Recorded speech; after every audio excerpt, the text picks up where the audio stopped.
Soekarno, sang proklamator Indonesia, memiliki peran besar dalam sejarah bangsa. Namun kepemimpinannya juga diwarnai oleh beberapa kontroversi. Mari kita simak 7 penyimpangan yang sering dikaitkan dengannya. Salah satu bentuk penyimpangan yang terjadi pada masa demokrasi terpimpin adalah terpisahnya penafsiran Pancasila.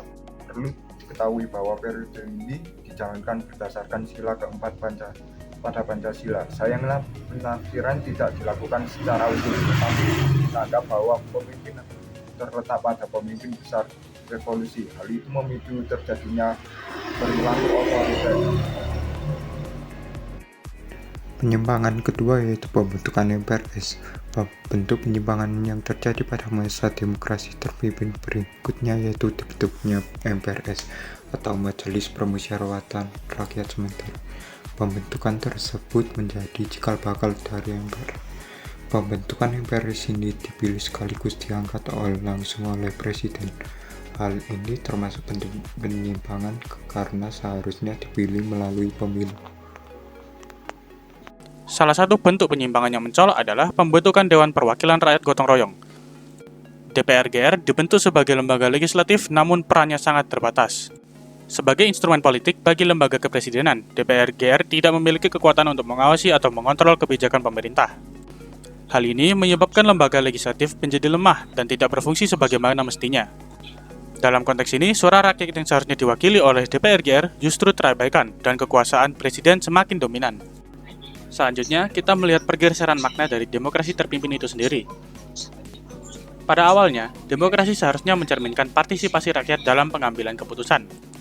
Namun, pada masa ini, pelaksanaan demokrasi justru berpusat pada pemimpinan presiden. Kekuasaan yang terpusat ini mengakibatkan hilangnya kontrol sosial dari masyarakat. Akibatnya, nilai-nilai demokrasi yang seharusnya mengedepankan partisipasi dan transparansi menjadi terdistorsi. Sehingga, rakyat tidak lagi memiliki saluran yang efektif untuk menyampaikan aspirasi dan kritik terhadap pemerintah. Kelima, terbentuknya konsep Nasakon. Bentuk penyimpangan yang terjadi pada masa demokrasi terpimpin berikutnya adalah terbentuk konsep Nasakom. Di masa pemerintahan ini dikembangkan konsep Nasakom atau nasionalisme agama dan komunisme.